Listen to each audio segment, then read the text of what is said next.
Hi there, everybody. I hope you're having a good day wherever you are. I'm getting some rain, which is really cool because I'm looking out the window there to the weather, which is basically dismal, but it's okay because I'm in an area with somewhat of a drought, so it's nice to see the rain. So it's like, yes, that's good. Um, and hopefully, if you're in a drought, you're getting some rain too, or not getting flooded or whatever. But anyway, so here we are in December, believe it or not. It's like how this happened. I have no clue. But anyway, that's beside the point. Um, but I was thinking that you're probably overwhelmed. Many people are at this particular point in time because they start thinking about if you're getting ready for the holidays and they have a lot of things to do, or it's the end of the year and they look back and say, well, I was planning on doing this, and looking at the new year and what am I going to do? And just essentially kind of like feeling like you've got some decisions because there's something about the end of the year, I think, that makes a lot of people, not everybody, but a lot of people feel like they've got to make some decisions to make some changes. That's the concept of New Year's resolutions, after all. And they're thinking about a whole bunch of things, and it's just too much for many of you.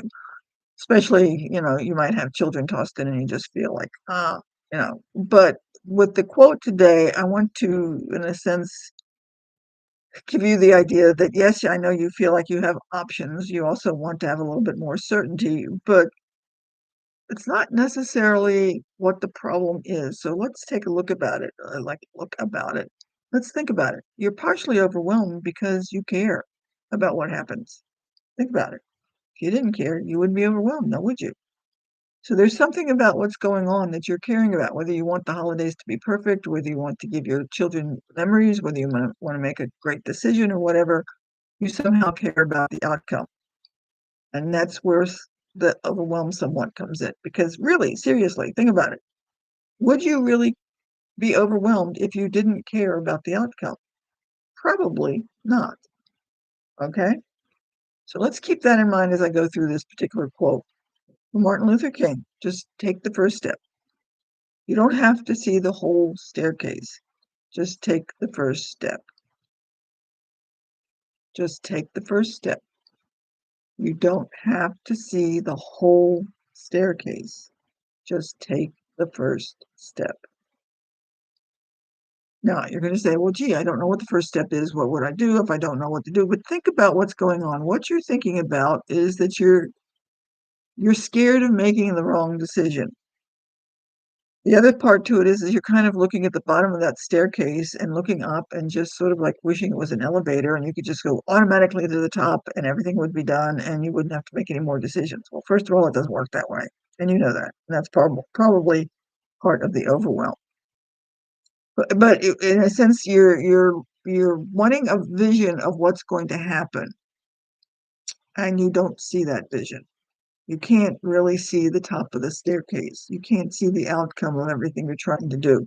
You know what you'd like in the sense that if you want the good holidays and you have an idea of what the holidays are going to be, or you have an outcome of what your decision wants to be, but you're trying to figure out how to get all of that in right now and understand what that is and have everything all laid out in one nice, clear plan. Sorry about that, folks. It doesn't happen. I know you're going to say, but what if I make the wrong choice? And other people are making choices like this all the time, and they seem to be making positive choices. They seem to know what's going on, and they probably really don't know any more about what they're doing than you do in many cases.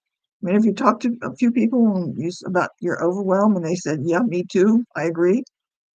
And if they tell you that they're not overwhelmed, they either don't care or they have a really detailed plan and they're just following it step by step. And that's part of where you're coming from, is because you don't have that detailed plan. And you may not have a detailed plan because you don't know exactly what you're going to do because there's too many other ifs in that, right?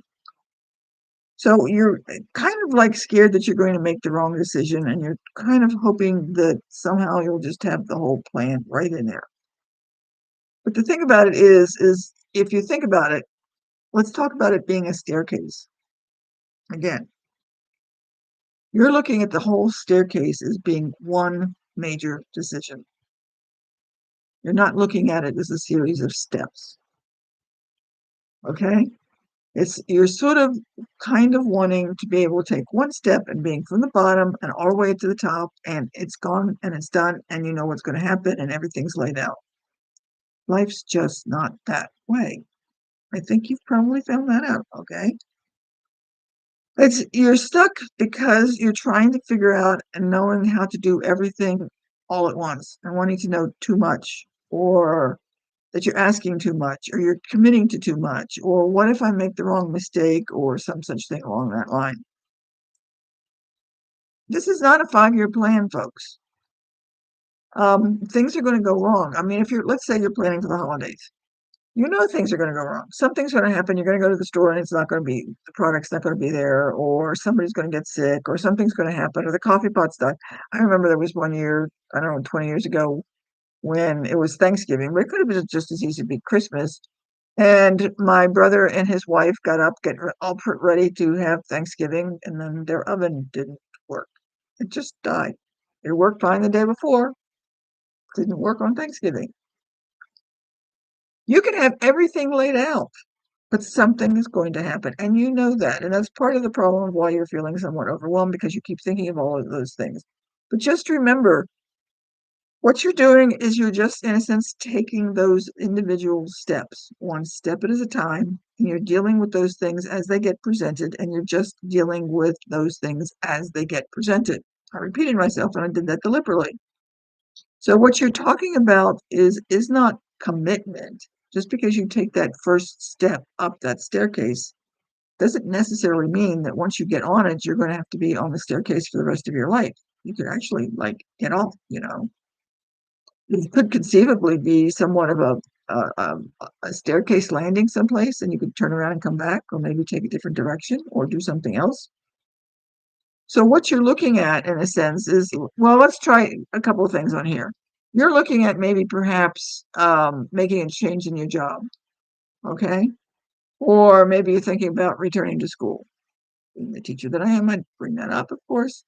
Maybe you're thinking in terms of being in a situation and it's draining and you want to change something and you want to do something different.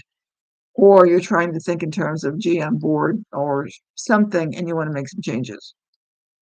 And so you get overwhelmed because you think, well, if I take that first step, I'm committed. Probably not. And now some of you may say that, well, marriage is a commitment. Yeah, people will say that, but yet how many people get divorced? How many people do things and rearrange their marriages or get counseling or something happens? And it's never quite the same as you expect it to be, but there's always different options that you can take somewhere in the middle if you think in terms of the way you take different steps. Okay? So if you just think in terms of figuring out what you're going to do step by step by step, and let's say, okay, so I'm just sitting here, wherever it is, feeling overwhelmed. What's the first step you can do to get out of being stuck? The first step in the move so that you can at least move. Okay? So maybe you're thinking about changing careers. You don't have to necessarily quit your job tomorrow and say, okay, I'm done. Think in terms of, okay, can I do some research? Can I look at something? Can I go find somebody to talk to about a different career? Maybe you are thinking in terms of getting married. Do you need to talk to people about it and say, what are their issues about that? Find somebody you trust, and, what are your questions? Thinking about that. If you're thinking about, maybe going back to school, get some more information. So just think in terms of making one specific movement, one specific step in that particular direction, wherever you happen to wanting to go. This isn't certainty. It's just willingness to move in that direction. It's not putting your name and everything in concrete. It's basically just saying, I'm willing to take a step and take a look at this and see what happens. Does that make sense? So what you're doing is you're just kind of beginning to get out of being overwhelmed by doing some kind of movement.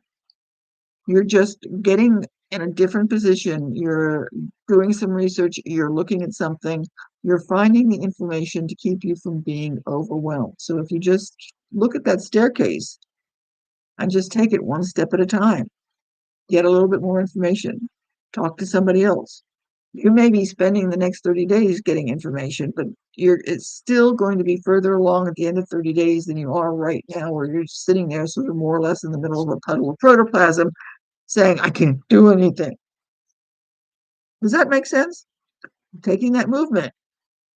Yes, it feels scary. And yes, it's a little shaky, but it's a movement and it keeps you out of feeling overwhelmed because then you begin to take care of yourself and you begin to take charge, which gives you a little reinforcement and you don't feel quite so overwhelmed because you recognize the fact that yes, you took a step, and B, you can change your mind. You can go back the stairs. You can go back down the stairs just the way you came. You don't have to follow through. You might research new jobs and you decide, yeah, that's not what I want. Maybe I like the one I've got already. Everything else is worse. You might decide that maybe getting married right at this moment is not the right thing. Maybe going to school for whatever is not the right time. Maybe it is going the right time. But if that's what you want, then do you know what you want to go to school in? So what you're doing is you're breaking it down and going in and getting more information and taking smaller steps. Okay? What you're doing is you're giving yourself more direction. Because when you're sitting there feeling overwhelmed, just sort of like sitting there in the middle, getting all hunched up, trying to be panicked about what you want, you're just in the middle, panicked about figuring out what you want. Take that first step. You start taking a direction. If you discover that there's a wall in front of you, take another direction. You move. You keep going. You're not just sitting there motionless. Okay? Does that make sense? All you're doing is taking things one step at a time. One step at a time, which is what it said. You don't have to see the whole staircase. Just take one step at a time. Now remember, the staircase doesn't reveal itself to those who hesitate. It only reveals itself to those who move. Does that make sense? You don't know what's going to be at the top of that staircase unless you take those steps. As long as you're sitting at the bottom and refusing to move, you'll never know what's up there. You'll never know what's in that path. The only way to find out is to start taking those steps. Okay? Now, if this resonates with someone, why don't you post a response and let us know what's at the bottom of the staircase or what you're worried about it? What do you think your first step is going to be? What do you need to do? If you need any support or anything, let me know. And we'll see what we can do to help you make those first tiny steps. Could be tiny, but make those first steps. Okay? I hope this was helpful. I hope it made sense. And if you have any questions or anything, do let me know what your first step is or what you think that staircase is like, and we'll see if we can do something to get you started so you can begin the new year further along the staircase. Okay? So we will see you, and I'm going to say bye and have a good week and talk to you later.